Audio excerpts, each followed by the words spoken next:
亲爱的朋友们，欢迎来到微光夜读。我爸给我打电话，被舍友听到，家里卖了牛，我爸给我打了2000，舍友在学校四处散播我家卖牛给我凑生活费的事。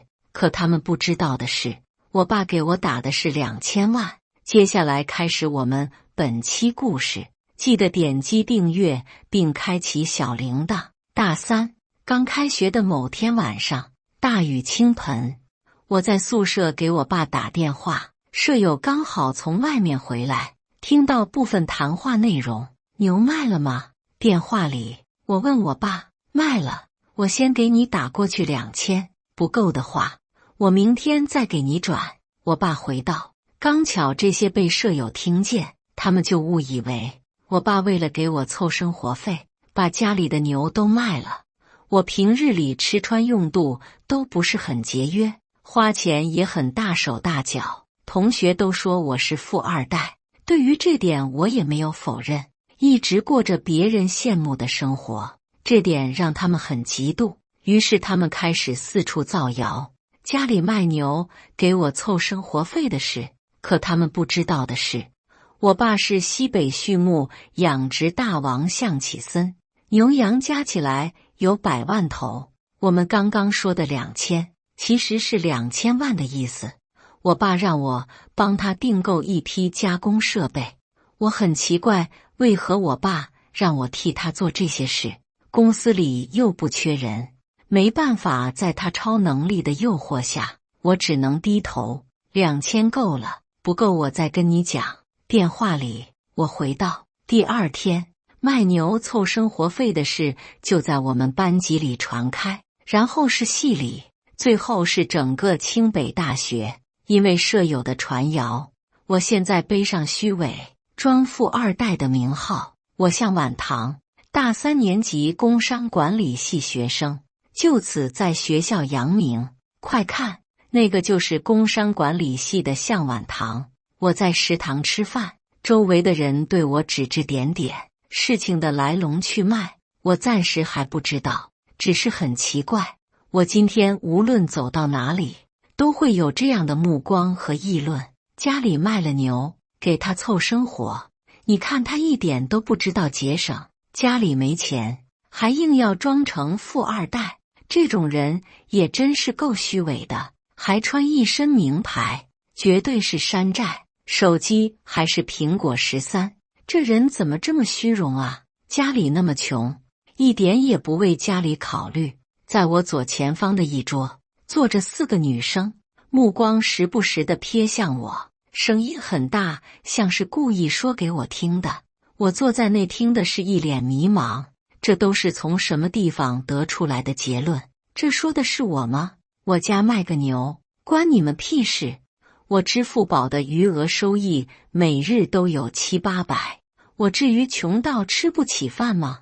估计是为了拴住周南义，才故意装成富二代。周南义真是瞎了眼，清北3大男神之一，又是学生会主席，怎么就瞎了眼看上他？人家会装，平日吃穿用的都是名牌，天天装成富二代。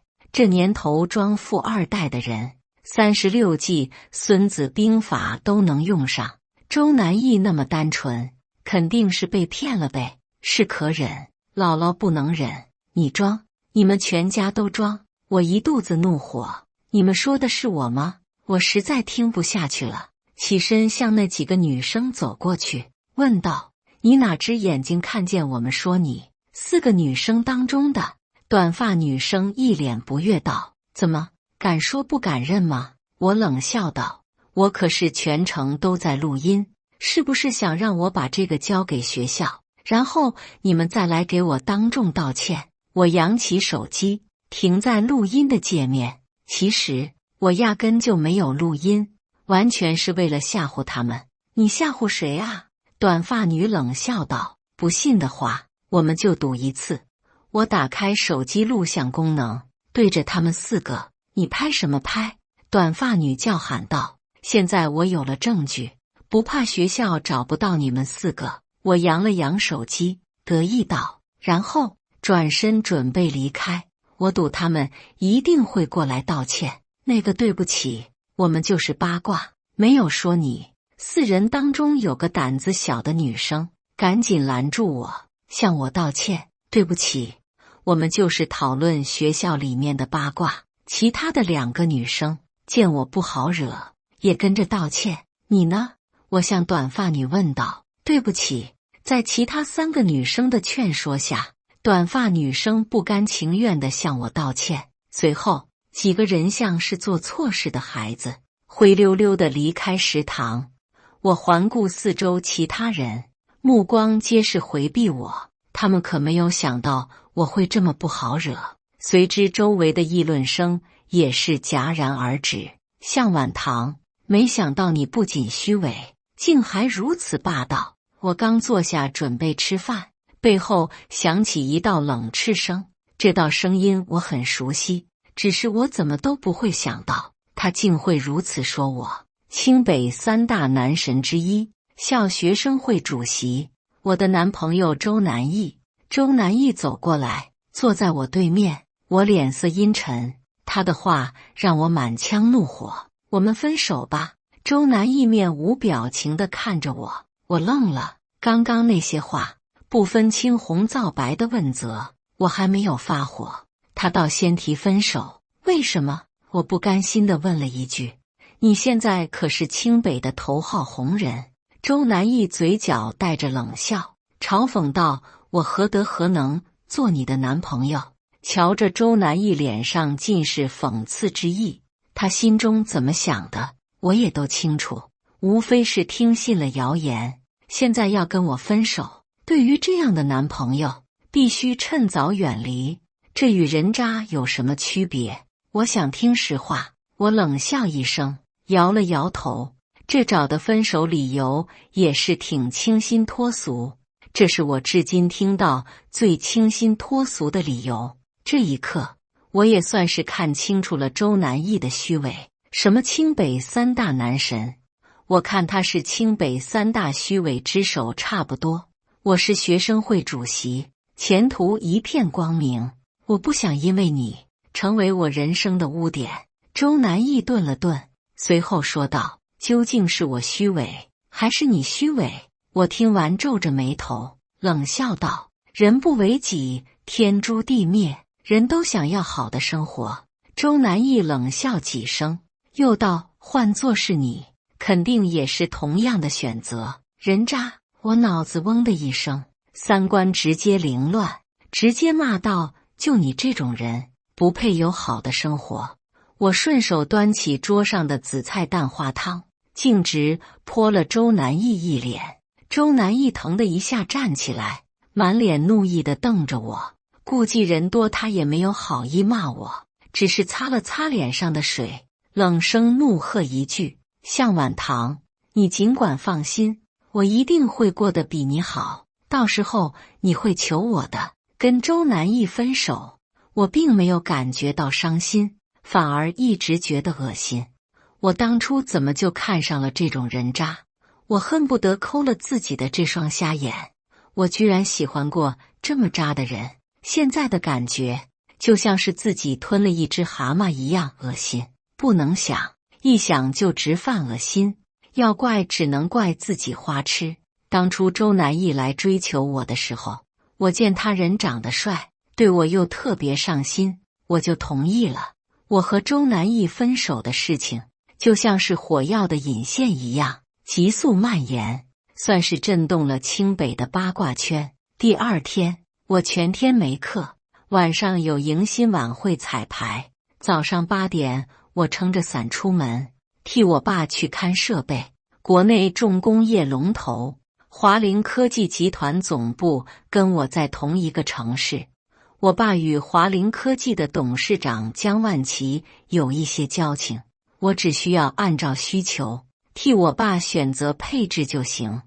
我在华凌科技待到下午6点多，雨太大，江万奇亲自送我回学校。回到宿舍，洗个澡，换了一身衣服，我就去了大礼堂。迎新晚会是学校历年来的传统，为了迎接大一新生入校，舞台安排在大礼堂，足可以容纳3000人的场地。晚会归校学生会负责，节目也是由他们挑选。我的节目是戏里选送，4人演唱一首歌曲，其中就有周南义、向晚堂。迎新晚会的节目你不用再参加。我刚到礼堂，话筒里传出周南义的声音。当时开场乐队正在台上准备彩排，礼堂还是比较嘈杂。周南义这一嗓子惊动了所有人。我站在舞台第2排，周南义拿着话筒从舞台监控室走出来，所有人的目光都看向我，这让我再次成为焦点。快看，那个装富二代的人来了，还想参加迎新晚会。放心吧，周南义已经发话，迎新晚会肯定不会让他参加。这么虚伪的人，哪个节目会要他？因为舍友的造谣，我在学校的热度还没有下去。周南义现在宣布我不用参加节目，似乎所有人都觉得是应该的，都为周南义的决定暗自叫好。凭什么？我皱着眉头看向周南义，怒道：分手的事情我可以忍，但是这种针对的事情我绝对不能忍。就算是你是学生会主席又怎么样？我绝不怕你，这是学生会的安排。周南义理直气壮地说道。我怒不可遏地看着周南义，没想到他竟然会这么无耻，为了报复我竟然不择手段，能说出如此不要脸的话。你搞什么鬼？明天就演出了。嗓子哑成这样，话筒里突然又传出另一道呵斥声。话筒里的声音很是愤怒，瞬间吸引大部分的目光。我也抬头看向礼堂中央，原来是开场乐队的人在话筒里吵了起来。舞台上，一名身形修长的男人，个头至少1.83米以上，脸似刀削，清冷俊逸，背着一把黑色吉他，满脸怒意地训斥他们的女主唱。台下前排坐着一群迷妹，举着灯牌，满脸花痴地盯着台上的男人。江一舟，清北头号纨绔子弟，学校有名的富二代，他父亲就是华陵重工的江万奇，一个不爱学习只爱音乐的富二代。他若是不那么纨绔，江北应该就是4大男神。这个时候上哪里去找新主唱？实在不行就换歌，让江少唱。话筒里传出他们争吵的声音。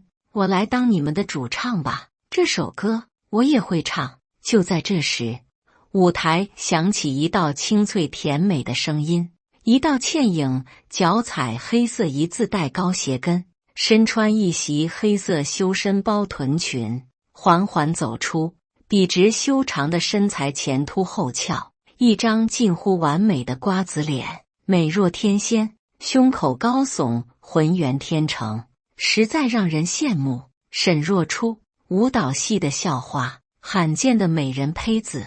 最重要的一点，沈若初还是一个富二代。她和江一舟站在一起，确实很养眼，俊男靓女，宛如电影里的桥段。江少，我当你的主唱吧。沈若初带着甜美的笑容，征求江一舟的意见。沈若初的话让下面的观众都沸腾起来。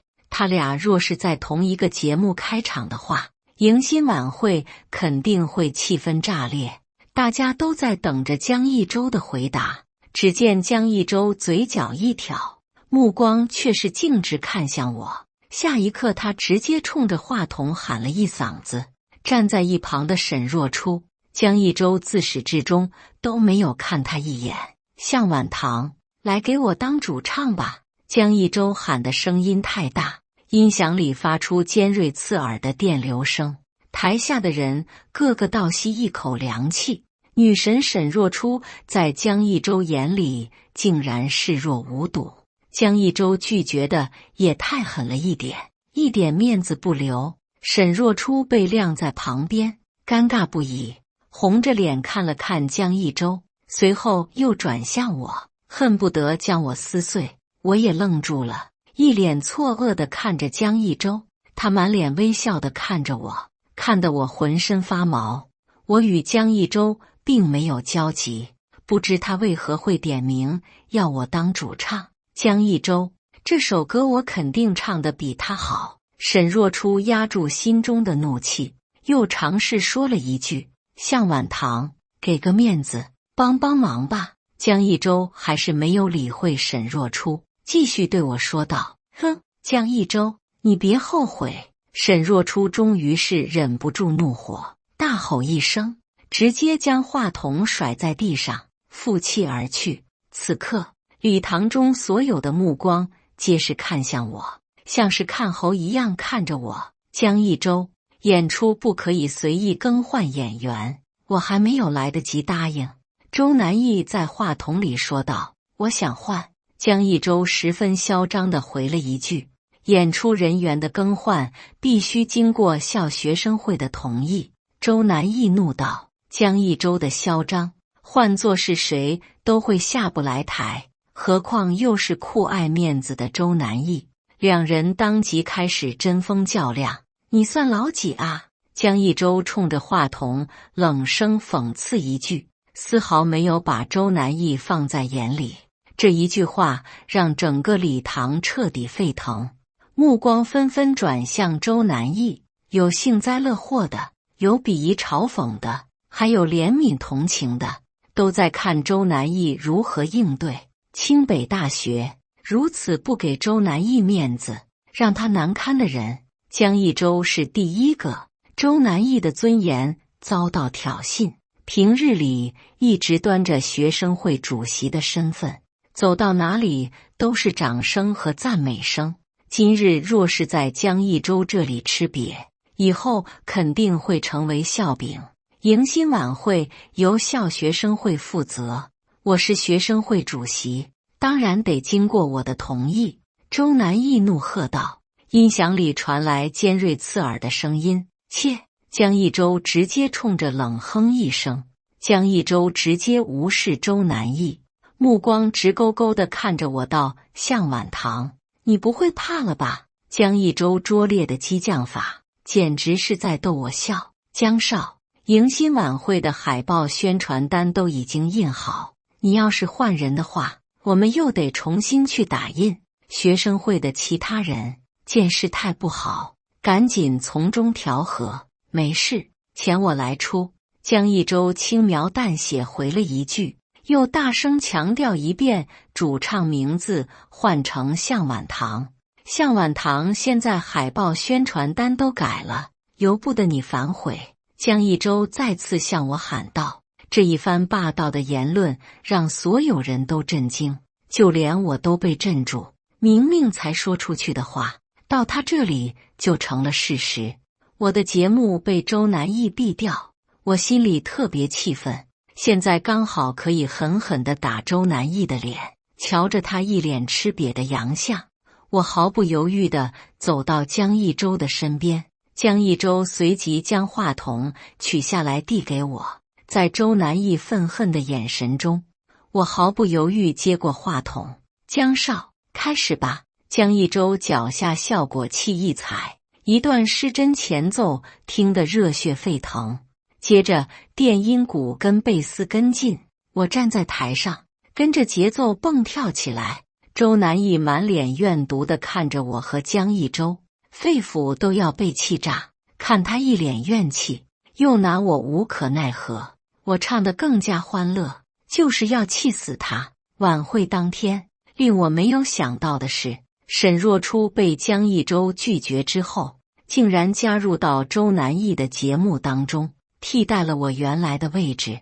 更令我没有想到的是，一个星期后的公共课晚自习，周南义和沈若初两人给我上了一课。那一刻让我终生难忘。我发誓，那一天我起了弄死他俩的冲动。周五晚上，我和闺蜜林莎莎一起去上公共课，刚一踏进教室，教室就显得有些安静。几秒钟后，那种异样的眼光和嗡嗡的声音响起，所有人都用那种鄙夷厌恶的目光上下打量着我。就是他，向晚堂，家里穷得要死，却一天到晚装富二代，长得也就那样吧，跟沈若初相比差远了。他拿什么跟沈若初比？沈若初是富二代，又是舞蹈系系花，要人有人，要钱有钱。我找个位置坐下来，身旁的声音是越来越大，此起彼伏，丝毫不顾及我的存在。有的人恨不得贴在我耳朵边上讲，此刻我是如坐针毡。怎么我家卖个牛，竟然惹出这么大的事？他们恨不得吃了我。我平时也没有跟别人起过冲突，更没有欺负过别人，这恨究竟从何而来？你们狗叫什么？有本事当面说！林莎莎听不下去，转头向我们背后的那群人骂道。我赶紧拉住莎莎，让她不要和那些人争吵。我知道压根吵不赢的。这时，教室内突然一阵骚动，骚动的源头不在我们这里。只见门外一道高挑身影，肌肤似雪，长发飘逸，宛如维密模特的沈若初缓缓走进教室。沈若初美眸在教室内扫视一圈，目光落在我身上，随后径直朝我的方向走过来，并且坐在我的正前面。但凡喜欢八卦的人都知道迎新晚会的事件，所以我俩碰面自然是尴尬又刺激。下一刻，周南义抱着一大束玫瑰花，在一群人的簇拥下走进教室。周南义出现的那一刻，教室里一阵鬼哭狼嚎的声音。他这是要干嘛？不会是找你复合吧？莎莎抱住我的手臂，在我耳边激动道。在100多人的注视下，周南义抱着玫瑰花，深情款款地走过来，朝我这个方位走过来。我已经想好，他若是找我复合，我就直接扇他嘴巴子，让他滚。我见识过他的恶心，就算是全世界没男人了，我也不会和他在一起。我内心还在酝酿着怎么羞辱他。下一刻，我如遭雷劈，被他羞辱一番。周南义单膝跪在了沈若初面前：“若初，做我女朋友吧。”周南义单膝下跪说道：“以前是我不好，害得我们错过这么久。好在上天垂怜我，又给了我一个机会，给了我一个重新来过的机会。若初，我今天想对你说，其实我喜欢的人一直都是你。从见你的第一眼之后，我就一直没有变过。若初，以前是我不好，从今以后我会加倍的对你好，补偿你。我希望你能再给我一次机会，若初，做我女朋友好不好？”周南义的深情告白引得全场动容，那些花痴女被骗得泪如雨下。教室里响起了口号：“答应他，答应他！”在一群人的煽动下，沈若初接过玫瑰花，戴上戒指，随后2个人在我面前相拥而吻。下一刻，教室内爆发出一阵热烈的掌声和欢呼声。此刻我手里要是有一把枪，我一定毫不犹豫地打死周南义这个人渣，然后将他挫骨扬灰。我牙齿都快咬碎，气得浑身颤抖。这人到底是有多恶毒，能做出这样的事？这个狗娘养的瘪犊子！我撕烂他的脸！莎莎气得直接飙起家乡的脏话，奈何声音完全被其他声音盖了过去。你不想我更丢脸，就别动！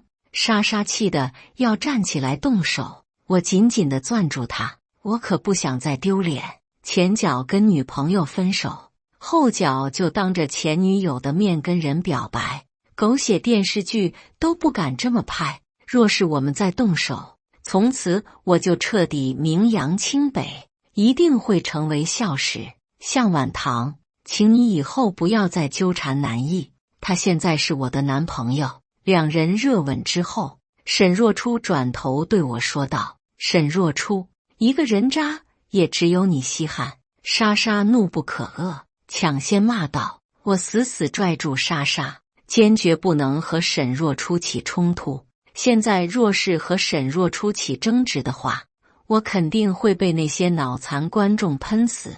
我绝不能成为笑柄。向晚堂，希望你好自为之，能改改自己虚伪的毛病。周南义戴上他虚伪的面具说道：这张卡里有2万块钱，算是你花在南义身上的钱，花你父母的血汗钱。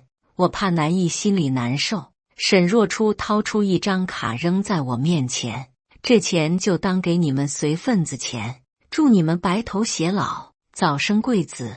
我皮笑肉不笑道，我内心暗笑，周南义这种虚伪的人，既然你沈若初稀罕，那我就祝你们在一起一辈子，郎才女貌，天作之合。下一刻，教室里响起无数的辱骂声。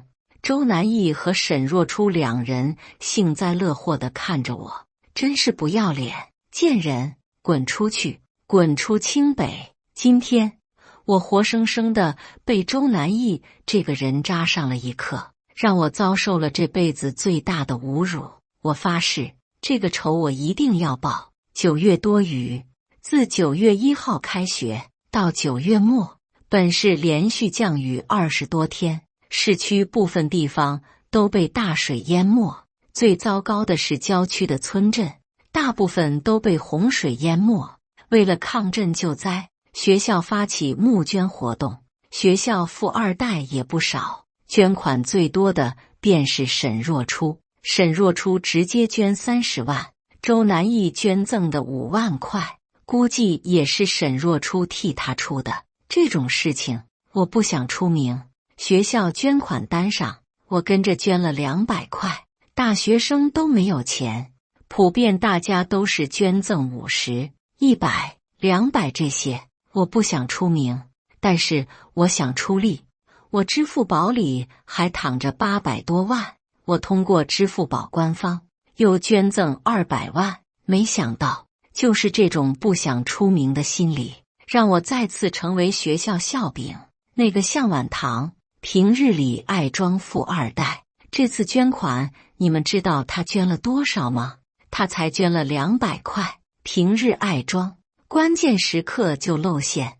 你看人家沈若初，那才是真正的富二代，一出手就捐了30万。听说他背地里还是捐了很多物资，加起来差不多捐了100多万。爱了爱了，不愧是女神。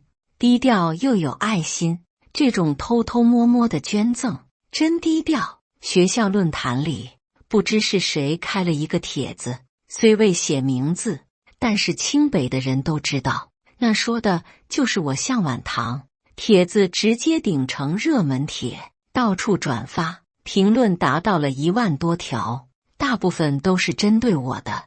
这种帖子我实在忍受不了，几乎每条评论都带上我。我直接亮出支付宝的捐赠记录，截图发到贴吧下面，以证我的清白。这不发还好，当我发了捐赠记录，所有人都在质疑我，这是我找人 PS 的假图，他们的太恶心了吧，居然 PS 假图。我一个计算机系的学生，你拿这种 PS 假图糊弄我吗？当我是白痴吗？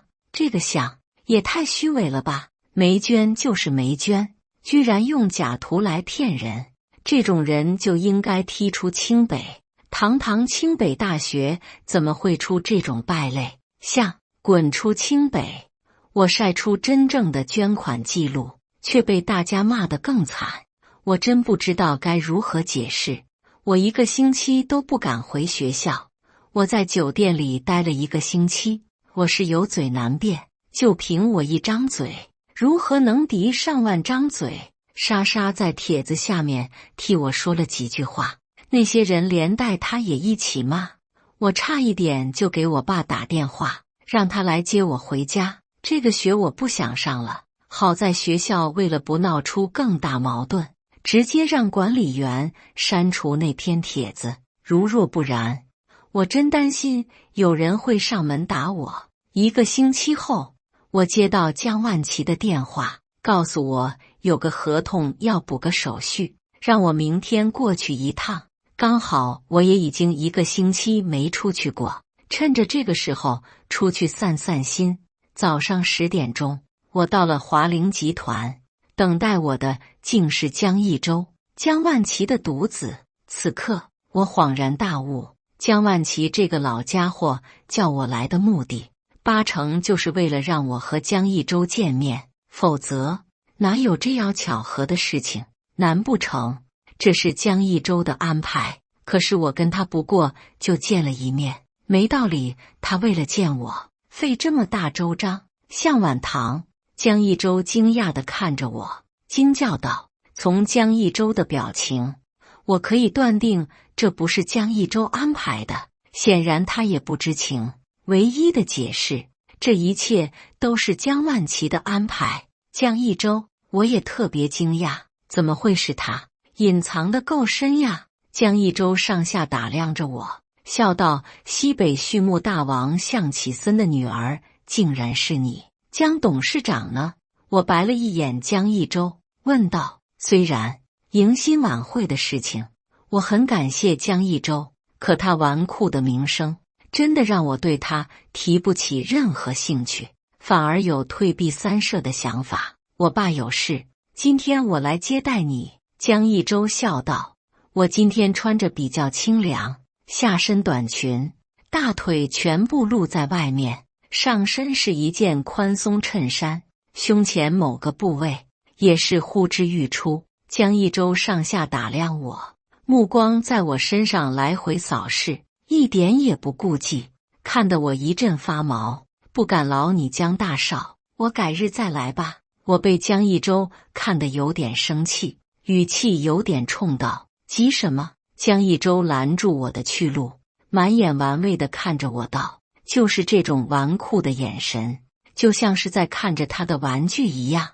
我真的想一脚踢死江一舟，若不是我爸要从他家订购设备，我绝对会直接给他一脚，以解我心头之怒。你现在可是清北的头号人物，我的风头都被你抢了，你咋想的？你爸那么有钱，你也不辩解一下？江大少，我可没空跟你闲扯。我冷声呛斥道：“你这么能忍吗？学校可都是骂你的。”江一舟像个二皮脸，继续追问道：“怎么，你没骂2句吗？”我瞥了他一眼，反问道：“我可没那么无聊。”江一舟说道：“我实在不想再和他多说一句，这张帅气的脸庞和修长的身材长在他身上，我觉得完全是浪费。我一度怀疑他智商是有问题的，或是压根就是没有情商。我越讨厌什么，他就越挑什么说，又或者他是对我有意见，我懒得追究，我压根不想和他再有什么交集。你去哪？见我要走。江一舟跟了过来，问道：“回学校？”我说道：“我送你回去。”江一舟说道。江一舟一个跨步，直接拦住我的去路，1米8几的大高个，将我的去路全部挡死。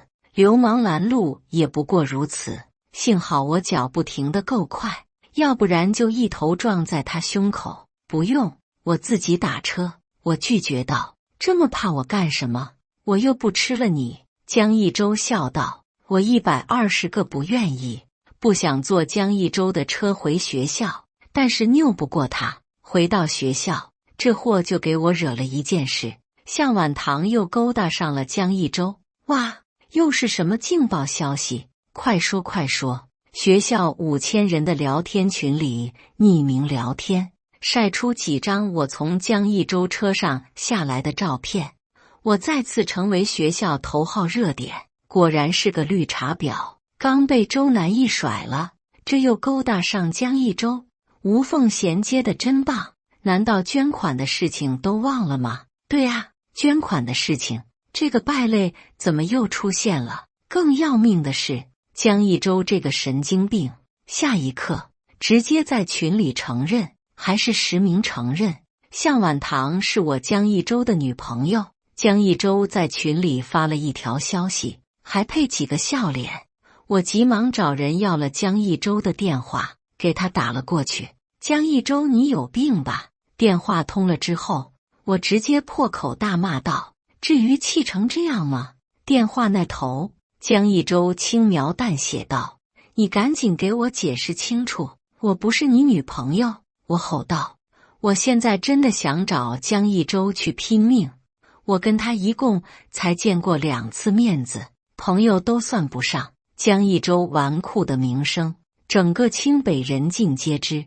现在我是彻底洗不清，跟他沾染上，跳进黄河也洗不清。我这是救你，让那些污言秽语闭嘴。江一舟厚着脸皮笑道：救你大爷！我骂了一句：你赶紧解释清楚，不然我跟你没完。我挂断电话，愤怒让我失去理智。事后我才想明白，若不是他用我是他女朋友这个借口，只怕捐款的事情又会被提起，群里那些愤青仇富的人肯定会上纲上线。过了几分钟，群里不知道是谁爆出周南义和沈若初酒店约会的照片，我的事就此掩盖过去。如若不然，我今夜注定要被他们骂到天亮，祖宗18代都得被他们问候一遍。周男神和沈女神终于有情人终成眷属，哇，太养眼了！这是什么神仙组合啊！我的妈呀，我木了。第二天早上，江一舟竟在我宿舍楼下等我。喂，向晚堂，一起吃早饭啊！我故意假装没看见他绕着走，江一舟直接大声地喊出我的名字：向晚堂。我不理他，他喊得更大声。今天并不是星期天，大家都要上课，这个时候人也特别多。江一舟一嗓子嚎下去，自然而然引起大部分人的注意。江一舟，你是有毛病吗？我不得已走近他，低声骂了一句道：我跟你熟吗？江一舟本来就长得很帅气，所以他也自带一部分流量。一时之间，我再次成为耀眼的存在。我若是不搭理他，他肯定会厚着脸皮一直喊。没办法，我只能走过去。百因必有果，难道我的报应就是他？我向晚堂天不怕地不怕的人，怎么就遇上他这种无赖？昨天我还送你回学校呢。江一舟笑道：你还有脸提昨天？我指着江一舟恨恨道，周围的目光依旧在我们2个人身上。我只想逃离，我若是不逃，下一刻估计又是骂得我家祖坟都冒烟。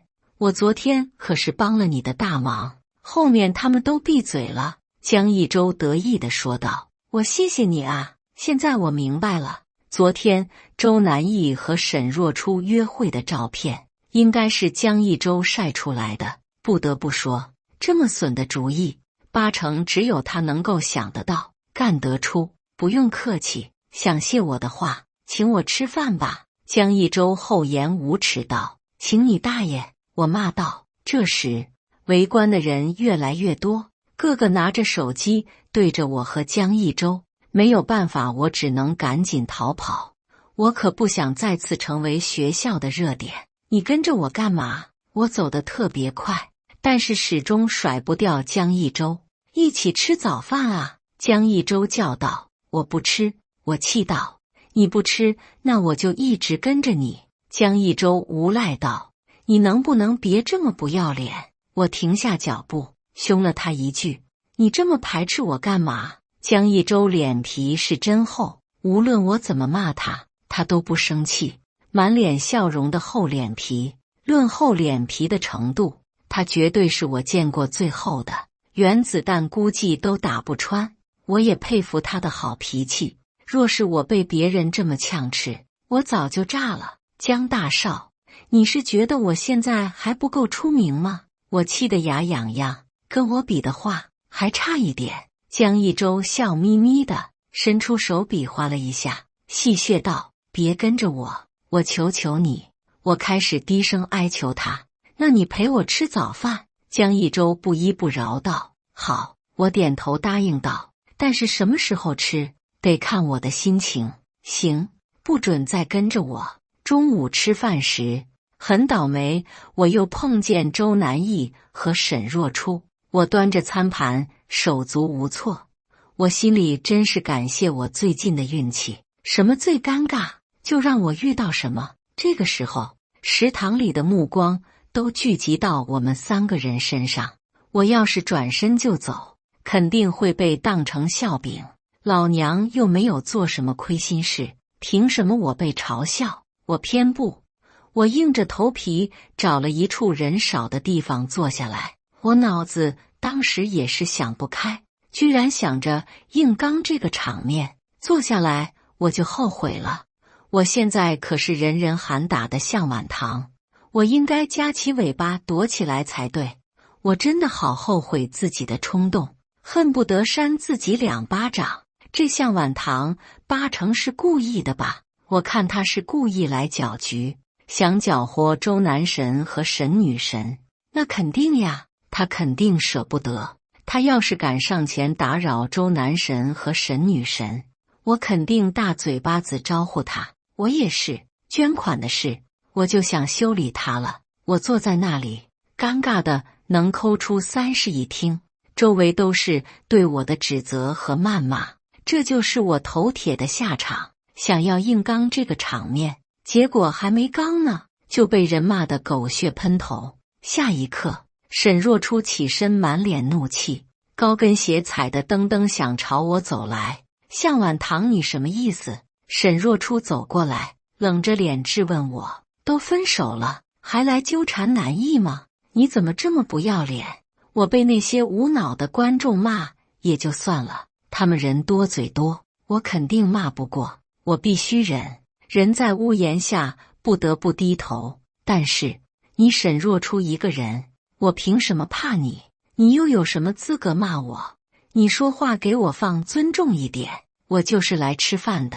我放下筷子，冷冷说道：呵呵，你说这话谁信啊？沈若初冷笑道：当初你对南艺是死缠烂打，现在他和你分手，你会那么轻易就放手吗？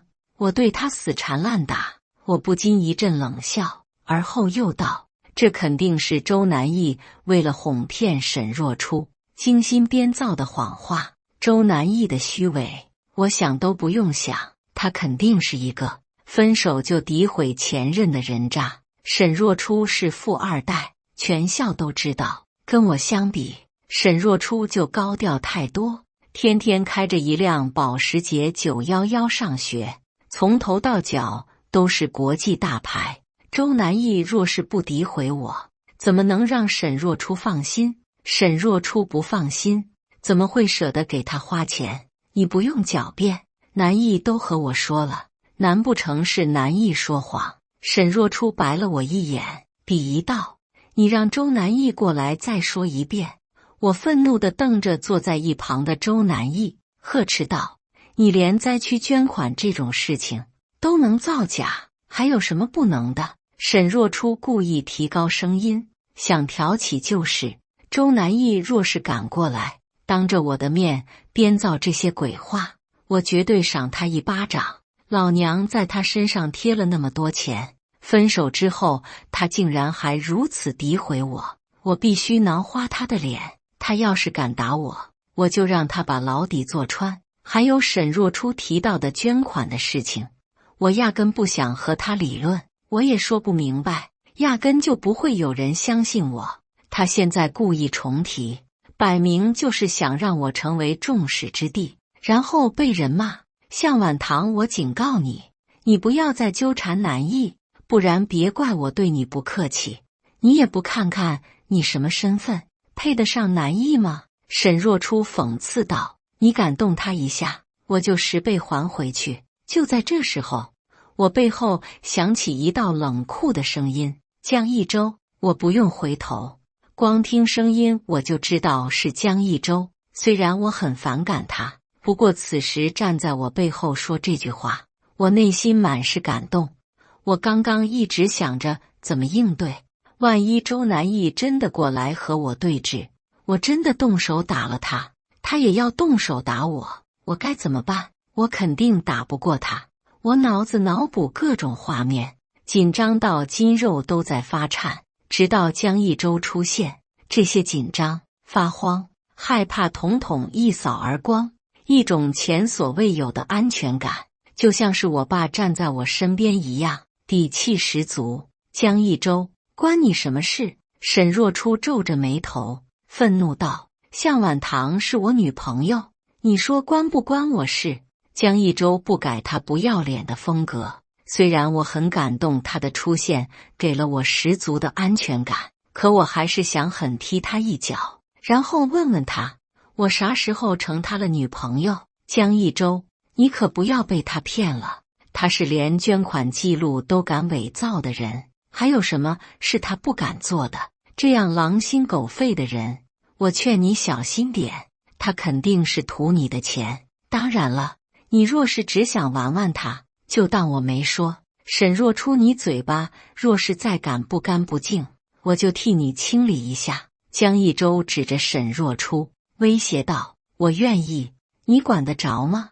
我家糖糖只要开心，就是把我卖了，我都替他数好钱。江一舟一副老子就是任性，就是护短的样子，一点不给沈若初面子。江一舟，你别不识好歹！沈若初被江一舟对得脸色铁青，咬牙切齿地说道：我就不识好歹，我乐意，你管得着？这么闲，怎么不去扶老太太过马路？江一舟像个泼妇一样跟人不讲道理，我差点笑出声。我咬着牙强忍笑意，江一舟就像是路边的大妈，嘴巴跟个机关枪似的。沈若初压根插不上话，我真是小看他了，堂堂一个富二代，竟然还有这么一面。沈若初，我警告你，别再招惹我女朋友。江一舟又威胁道。瞧着沈若初满脸委屈，我心里没有丝毫同情，对付沈若初这样的人，还真的就需要江一舟这样不讲道理的人。沈若初被江一舟对的屁话都不敢说，满脸委屈，眼泪一直在眼圈里打转。一旁的周南义终于是坐不住了：江一舟，你威胁一个女生，算什么本事？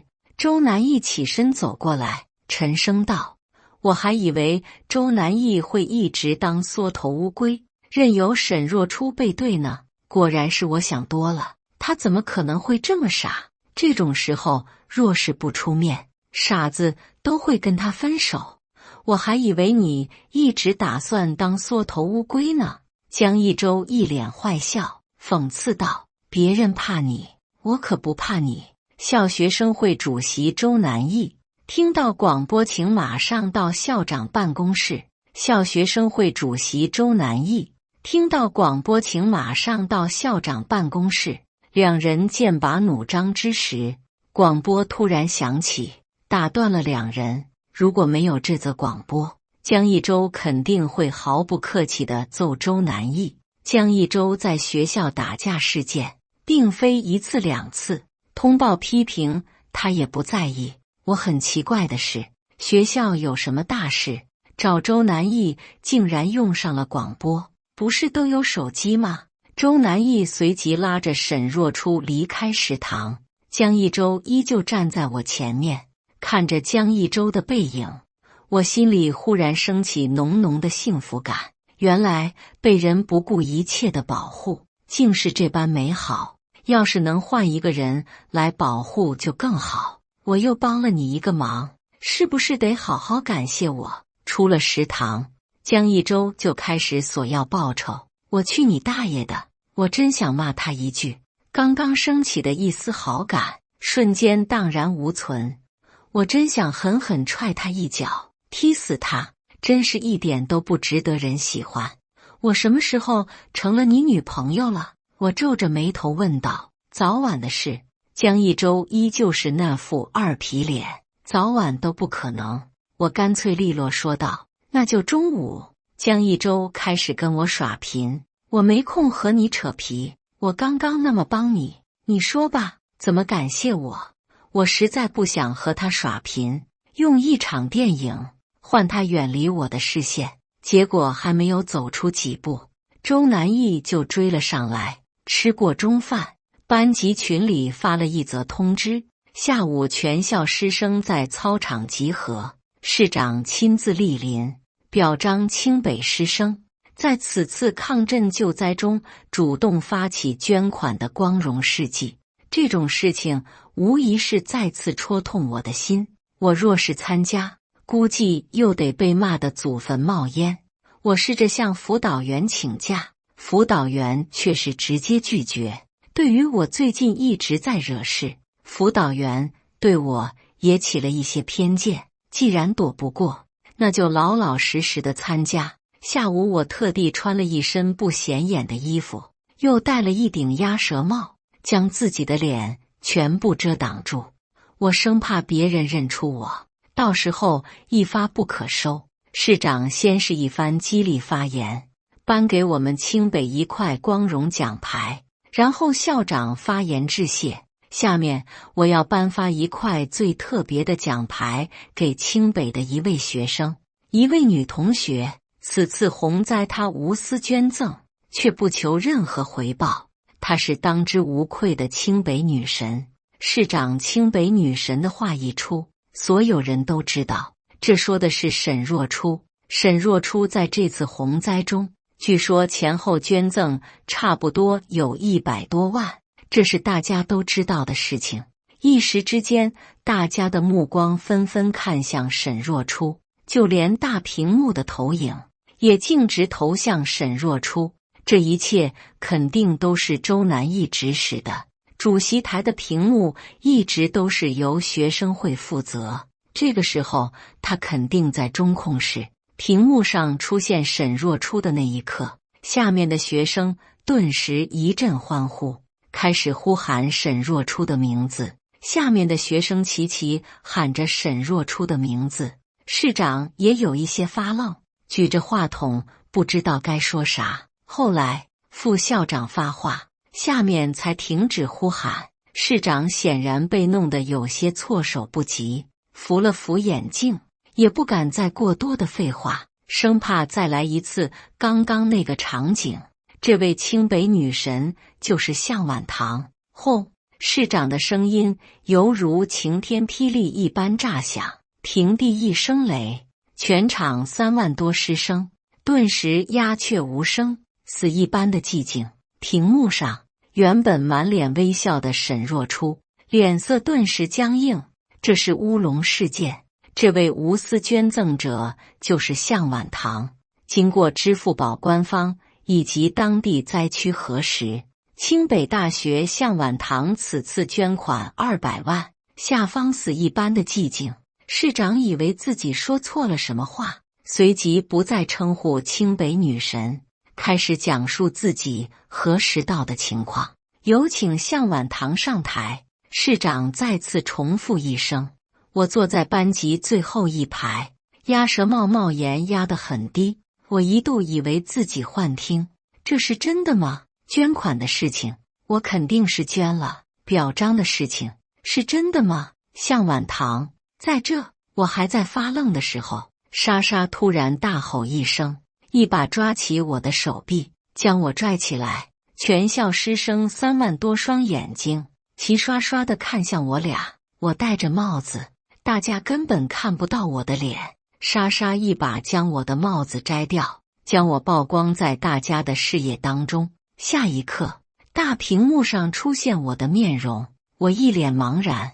我脑子里想的是，我洗清了这些人对我的冤枉，终于洗清了。女神，女神，江一舟又是她。他们班级在我的斜前方，我清楚地看到他第一个跳起来，率先扯着嗓子喊了一句：“女神！”真是难为他了。那一声女神，我都能听到他破音。然后全场一起跟着喊女神。我看到他滑稽的样子，不禁一笑。原来他也不是那么讨厌。晚上贴吧里出现一个关于的我帖子，我很好奇写的啥，总不至于现在大家还要骂我清北女神当之无愧。我的天呐，这个向晚棠也太低调了吧，一下子捐200万，真是神豪。马德，到底是谁造谣他装富二代？必须查出来！沈若初这下被打脸了吧？天天开着保时捷上学，结果才捐30万，也太抠了吧！你看人家向晚堂多低调，不显山不漏水，一出手就是200万，爱了，爱了！清北女神。我看着帖子下面的评论，心情很是愉悦，终于不再骂我，我可以堂堂正正的出门上课，再也不用跟个贼似的。正当我开心的时候，我的手机响了，来电显示是一个陌生号码。向晚堂，你是不是有病？我接通电话，电话那头传来周南义的声音：捐那么多钱，就是等这一刻吗？等着让沈若初下不来台吗？我简直不敢相信我的耳朵，怒声吼道：你是不是有病？眼睛要是没用，就去捐给有需要的人。你现在怎么变得这么恶毒？还有食堂的事情，竟然让江一舟那么羞辱沈若初。江一舟是什么人？你不知道吗？你跟他在一起，是想报复我，还是想钱想疯了？我想笑，大声的笑。周南义真的太把自己当回事，也太看得起自己。报复你，想到你我都觉得恶心。报复你，那真是对我自己的侮辱。江一舟是什么人？你刚刚怎么不去当面问他？我冷笑一声，反唇相讥。周南义，原来你不仅无耻、虚伪、爱慕虚荣，还胆小怕事啊！在食堂的时候，你怎么连屁都不敢放一个？我当初真是瞎了眼，看上你！我毫不客气地骂道。哼，那是我不想和他一般见识。周南义强行给自己找借口，这么烂的借口，去骗那些智障吧。你捐的200万是江一舟给你的吧？不然就凭你能拿得出200万？周南义讥讽道。我已经见识过周南义的无耻，现在他这么说，我一点都不意外，也不愤怒。如此恶毒的想法出自他口中，很符合他的风格。是啊，你羡慕了吧？也对，沈若初才给你5万块钱。我说道。我羡慕个屁！沈若初他又给我买了一辆奔驰，过2天就到。周南义笑道。等江一舟玩够你的时候，到时候哭都来不及。周南义没有说谎。过了2-3天，周南义真的驾驶一辆奔驰 E300，在校园里出没。他对外说是他自己买的。我真是笑了，我为何以前没有发现他如此虚伪？我真想扇自己2巴掌。快放暑假的时候，我爸告诉我他要来本市，一是为了接我回家，二是为了感谢一下江万琪。我爸接上我和莎莎，莎莎今年暑假没事干，去我家过暑假，我带她放牛，然后我们去了华菱集团。吃饭的时候，我爸和江万琪2人几番推杯换盏后，我才逐渐明白，这一切都是他俩设的局，目的就是撮合我和江一舟。江一舟从头到尾应该是知道的，上次他只是不知道我的身份，但是江万琪为什么让他接见我？他肯定知道背后的目的。老江，我这女儿咋样？当你家儿媳妇可以不？酒桌上，我爸喝的舌头都捋不直了。老向，什么叫可以不？这就是我家儿媳妇，我江万琪的儿媳妇。江万琪拍案而起，指着我吼叫道：老江，我跟你说，我就这一个女儿，到你家可不能受半点委屈。我爸也猛地站起来，摇摇晃晃，差点摔倒。我赶紧扶住他，并道：爸，你喝多了，你胡说什么？老向，你尽管放心，这兔崽子敢让我儿媳妇生一点气，我直接打断他的狗腿，我断他卡不给他1毛钱。江万琪一把搂住我爸，然后指着一旁的江一舟骂道：你是傻子吗？还不快敬你老丈人一杯！江万琪朝着江一舟吼了一声，江一舟被吓了一跳，慌忙起身敬酒，瞧着江一舟在他爸面前大气都不敢喘。我不禁偷笑，心中暗道：活该！清北大学天不怕地不怕的纨绔江一舟，也会有如此怂的一面。不过我根本高兴不起来。我爸这是直接给我找了一个对象，不对，是直接找了一个未来老公。爸，我敬你，糖糖交给我你就放心吧，我肯定不会让他受半点委屈。江一舟顺着梯子就往上爬，直接喊了一声爸，我差点喷了。我未来的老公如果是江一舟，我真的想去出家当尼姑。天哪，我上辈子造了什么孽？为什么要塞给我这么一个纨绔子弟当老公？我绝不会同意。我心里暗暗发誓，酒桌上我不好发火，回到家我就找我爸明说，如果他执意让我嫁给江一舟，我就跟他断绝父女关系。哎，这小子眼力见挺好。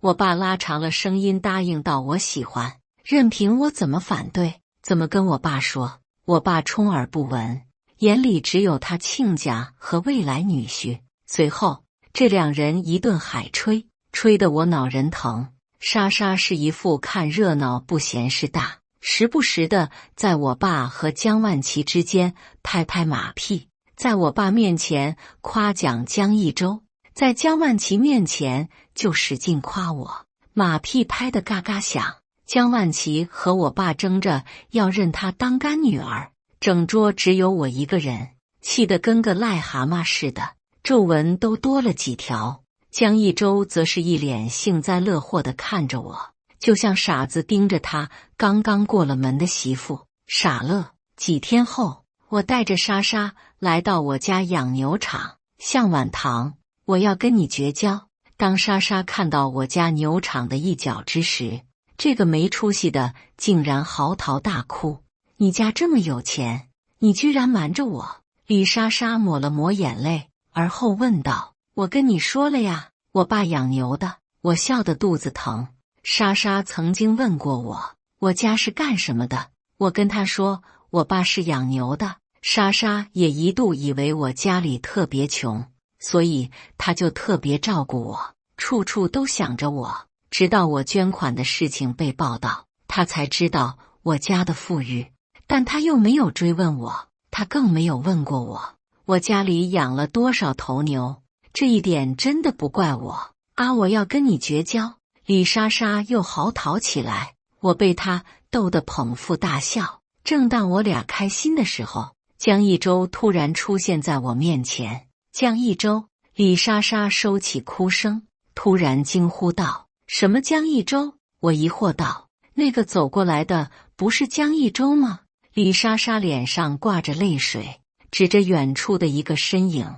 我顺着莎莎手指的方向望过去，高高长长的人影，7分帅气，3分痞气，正在朝我们不停地挥手。这不是江一舟还是谁？你怎么来了？我看着气喘吁吁跑过来的江一舟，没好气地问道：我岳父让我过来放牛呀。江一舟厚颜无耻道：呸，什么你岳父？能不能找个好借口？我白了他一眼道：那就是想你了。江一舟咧嘴笑道：那个我先走了，你俩继续。我有点碍眼。莎莎捂着脸，有点看不下去，说道：我也走，牛都在那里，你好好的放吧，你小心点，有的牛会发疯，到处乱撞人的。我吓唬江一舟，那我岂不是很危险？江一舟跟在我身后叫道：向晚堂，我好歹也帮了你很多次吧，你怎么天天见了我就跟见到仇人一样？江一舟叫道。江一舟此后就住在我家，我爸对他就像是对待亲儿子一样，天天给他换着花样弄好吃的。江一舟这种脸皮厚，自然是把这里当成了他家，一点都不拘束。跟这家伙相处时间长了，觉得他也不是那么的烦人，只是每当看到他嘚瑟的样子，我总是有股想修理他的冲动。直到有一天，暴风雨来临的前夕，大风夹杂着雷鸣，一头牛受惊，冲出牛圈。当时我和江一舟正在牛圈里，受惊的牛到处乱撞，距离我太近，眼看就要撞到我时，江一舟不顾一切地朝我扑来，一个飞扑把我压在身下，牛蹄踩中他的右臂，当时就骨折。我俩随后躲在牛圈里关上门，直到工人来制住那头牛，我俩才赶出来。江一舟咬着牙强撑着，到了医院我才知道他手臂断了，我当时就哭了，脑袋里都是他向我飞扑过来的画面，紧急关头不顾一切的飞扑。这一刻，我承认我爱上了他，尽管他纨绔不着调，可生死关头能不犹豫？直接向我飞扑过来的人能有几个？哭啥？我又没事。江一舟努力地忍着疼痛，挤出笑脸安慰我，怕你讹我。